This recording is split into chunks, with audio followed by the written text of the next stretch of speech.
അഹമ്മദാബാദിൽ AICC സമ്മേളനം സമാപിച്ചു. വർഷങ്ങൾക്ക് ശേഷം വലിയൊരു ആവേശത്തോടു കൂടിയാണ് മഹാത്മാജി ജനിച്ച മണ്ണിൽ കോൺഗ്രസ് വീണ്ടും ഒത്തുകൂടിയതും ചരിത്ര പ്രഖ്യാപനങ്ങൾ നടത്തിയതും. സമ്മേളനം രാഹുൽ ഗാന്ധിയുടെ വിജയമാണെന്ന് കോൺഗ്രസുകാർ തന്നെ പറയുന്നു. ലോക്സഭാ തെരഞ്ഞെടുപ്പിൽ റോക്കറ്റ് പോലെ കുതിച്ചുയർന്നുവെങ്കിലും അതിനുശേഷം നടന്ന ഹരിയാന ഉൾപ്പെടെയുള്ള നിയമസഭാ തെരഞ്ഞെടുപ്പിൽ അപ്രതീക്ഷിത തോൽവിയാണ് കോൺഗ്രസിന് വഴങ്ങേണ്ടി വന്നത്. അത് രാഹുൽ ഗാന്ധിക്ക് വലിയ ക്ഷീണമാണ് രാജ്യത്തുണ്ടാക്കിയത്. അതുകൊണ്ടാണ് ഈ സമ്മേളനം വിളിച്ചു ചേർത്തതും തിരിച്ചു വരാനുള്ളൊരു പ്രഖ്യാപനം നടത്തിയതും. അതുപ്രകാരം രാഹുൽ ഗാന്ധി രഹസ്യമായി നേതൃത്വത്തിന് മുന്നിൽ ഒരു അന്ത്യശാസനം നൽകിയിരിക്കുന്നു എന്നാണ് അറിയുന്നത്.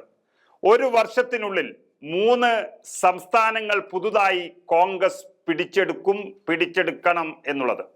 അതിൽ 2-ൽ കോൺഗ്രസ് മുഖ്യമന്ത്രിമാർ വരണം. ആദ്യം ബീഹാറിലും പിന്നീട് കേരളവും അസാമുമാണ് രാഹുൽ പറഞ്ഞിരിക്കുന്ന സംസ്ഥാനങ്ങൾ.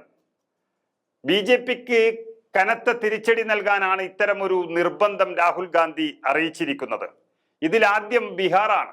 JDU എന്ന നിതീഷ് കുമാറിന്റെ പാർട്ടിയുടെ കാരുണ്യം കൊണ്ട് മാത്രം BJP വളർന്നു വന്ന ബീഹാറിൽ ഇത്തവണ മുഖ്യമന്ത്രി കസേര ലക്ഷ്യം വെച്ചിട്ടാണ് BJPയുടെ നീക്കം.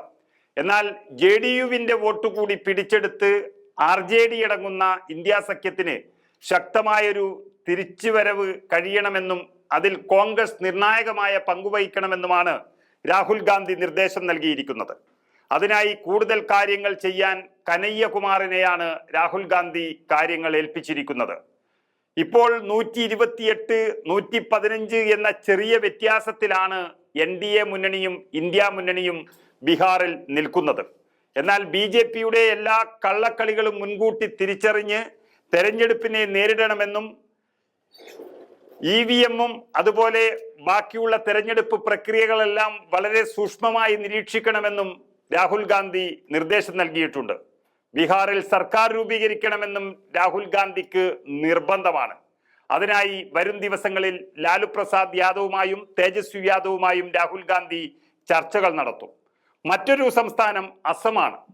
അടുത്ത ഏപ്രിലിൽ കേരളത്തോടൊപ്പമാണ് ഇവിടെ തെരഞ്ഞെടുപ്പ് നടക്കുന്നത്. ഒരു സംസ്ഥാനത്ത് 40% മുസ്ലിങ്ങൾ ഉണ്ടായിട്ടും അവരെ ഇത്രയധികം ഉപദ്രവിക്കുകയും അടിച്ചമർത്തുകയും ചെയ്യുന്ന ഒരു BJP സർക്കാർ ഇനി അവിടെ പാടില്ല എന്നാണ് രാഹുൽ ഗാന്ധിയുടെ നിർദ്ദേശം.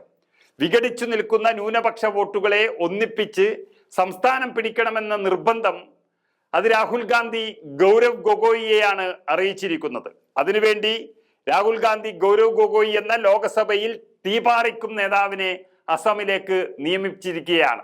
MP ആയിരിക്കുമ്പോൾ തന്നെ രേവന്ത് റെഡ്ഡിയെ തെലങ്കാനയിൽ നിയമിച്ചതുപോലെ ഗൗരവ് ഗൊഗോയി എന്ന 42 വയസ്സുകാരൻ അത് നന്നായി കൈകാര്യം ചെയ്യാനും തുടങ്ങിക്കഴിഞ്ഞു. അദ്ദേഹത്തെ അസമിലെ PCC അധ്യക്ഷനാക്കി കഴിഞ്ഞു രാഹുൽ ഗാന്ധി. MLA-മാർക്ക് വെള്ളിയാഴ്ച നിസ്കാര സമയം പോലും നിഷേധിച്ച ഒരു മുഖ്യമന്ത്രി BJPയുടെ ഹിമന്ത് ബിശ്വ ശർമ്മ ഇനി അവിടെ ഭരണത്തിലിരിക്കാൻ പാടില്ല എന്നുള്ളതാണ് കോൺഗ്രസിന്റെ തീരുമാനം. അതുപോലെ മറ്റൊരു സംസ്ഥാനം കേരളമാണ്. കേരളത്തിൽ BJP ശക്തമല്ലെങ്കിലും രാഹുൽ ഗാന്ധിക്കും പ്രിയങ്ക ഗാന്ധിക്കും ഉള്ള ആത്മബന്ധം അത് ഭരണം പിടിച്ചെടുക്കാനുള്ള ആഗ്രഹം വർദ്ധിപ്പിക്കുകയാണ്. മുസ്ലിം ക്രൈസ്തവ ന്യൂനപക്ഷങ്ങളോട് രാഹുൽ ഗാന്ധി തന്നെ നേരിട്ട് ചർച്ചകൾ നടത്തി ഇപ്പോഴുള്ള എല്ലാ അസ്വാരസ്യങ്ങളും മാറ്റുമെന്നും ശക്തമായ ഭരണവിരുദ്ധ വികാരമുള്ള കേരളത്തിൽ 3-2 ഭൂരിപക്ഷത്തിൽ കോൺഗ്രസ് അഥവാ UDF അധികാരത്തിലെത്തണമെന്നുമാണ് രാഹുൽ ഗാന്ധി അടക്കമുള്ള കേന്ദ്ര നേതൃത്വത്തിന്റെ നിർദ്ദേശം.